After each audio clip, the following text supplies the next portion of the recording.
चुनाव की तैयारियों पर बीजेपी की बैठक है। आपको बता दें कि 2024 लोकसभा चुनाव की तैयारी में जुटी है बीजेपी। भाजपा कार्यालय पर प्रदेश संगठन के साथ बड़ी बैठक है। सुबह 11 बजे से भाजपा मुख्यालय पर होगी बैठक। हारी हुई लोकसभा सीटों को लेकर होगा मंथन। यहां पर 14 लोकसभा सीटें हैं जो अभी बीजेपी के पास नहीं है। इनमें से 10 सीटें बसपा, 3 सपा और 1 कांग्रेस के पास है और इसीलिए भारतीय जनता पार्टी जो इन सीटों को लेकर भी मंथन कर रही है। तो हारी हुई सीटों को लेकर ही बड़ा मंथन। 2024 के लोकसभा चुनाव को लेकर भाजपा कार्यालय पर प्रदेश संगठन के साथ बैठक होनी है। इसमें से 10 सीटें जो है वो बसपा के पास है, 3 सपा के पास है, 1 कांग्रेस के पास है और इसी को लेकर जो है वो मंथन करेगी भारतीय जनता पार्टी। क्योंकि इस बार देखिए 80 का टारगेट दिया गया है कि उत्तर प्रदेश की 80 लोकसभा सीटें जो है वो भारतीय जनता पार्टी जीतने वाली है और इसी के चलते अब समीक्षा उन सीटों की हो रही है जो 10 बसपा के पास है, 3 सपा के पास और 1 कांग्रेस के पास है। इसी को लेकर आज अहम बैठक 11 बजे होने वाली है। लोकसभा चुनाव की तैयारियों पर बीजेपी की बड़ी बैठक है। तैयारी में जुटी है भारतीय जनता पार्टी। प्रदेश संगठन के साथ बैठक होगी भाजपा कार्यालय में।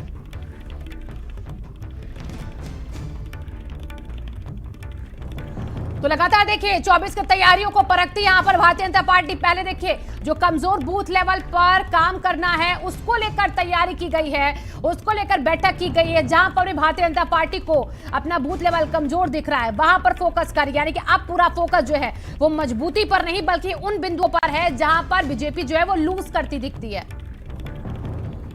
और अभिषेक पांडे हमारे संवाददाता जुड़ चुके हैं इसी खबर पर ज्यादा जानकारी के साथ। अभिषेक, बीजेपी जो है वो पूरे दमखम से जुटी नजर आ रही है 24 के लिए। अब देखिए यहां पर 80 सीटें अगर जीतती हैं तो वो सीटें जो 14 सीटें लोकसभा की नहीं अभी उसके पास, उस पर फोकस होगा। लेकिन ये फोकस किस तरीके से प्लानिंग स्ट्रेटेजी होने वाली है? देखिए भारतीय जनता पार्टी हमेशा चुनावी मोड में रहती है। उनका जो संगठन है वो हमेशा 24/7 चुनाव को लेकर के तैयार रहता है। अभी 2 चुनाव खत्म हुए हैं, रामपुर में और आजमगढ़ में जब जीत हासिल होती है तो उसके बाद मुख्यमंत्री योगी आदित्यनाथ ने प्रेस कॉन्फ्रेंस में कहा था कि अब उनका लक्ष्य है कि 75 सीटें 2024 के लोकसभा चुनाव में कम से कम 75 सीटों पर भाजपा का कमल खिलना चाहिए। और उसी सिलसिले में आज एक बैठक बुलाई गई है। हालांकि अभी कुछ दिनों पहले जब लखनऊ में कार्य समिति की बैठक हुई थी, प्रदेश कार्य समिति की, उसमें तय किया गया था कि जो हारी हुई विधानसभा सीटें हैं और हारी हुई लोकसभा सीटें हैं उन पर समीक्षा होनी चाहिए।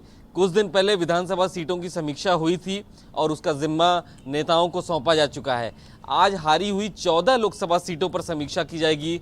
उन 14 लोकसभा सीटों के जो प्रभारी हैं, इसके अलावा उस क्षेत्र से जुड़े हुए जो नेता हैं उनको बुलाया गया है। उससे संबंधित जो बूथ हैं, बूथ अध्यक्षों को जिम्मा सौंपा जाएगा जिन लोकसभा क्षेत्रों में कि कैसे 2024 के लोकसभा चुनाव से पहले इन क्षेत्रों में भाजपा अपनी कमजोरियों को दूर कर सके। और इसीलिए आज 14 लोकसभा ऐसी सीटें हैं जहां पर भाजपा इस समय अपने सांसद नहीं रखे हुए हैं, वहां पर प्रभारियों को बुलाया गया है और उनके साथ बैठक करके उनको नई जिम्मेवारी दी जाएगी ताकि 2024 के लोकसभा चुनाव से पहले उन क्षेत्रों में भाजपा मजबूत हो सके।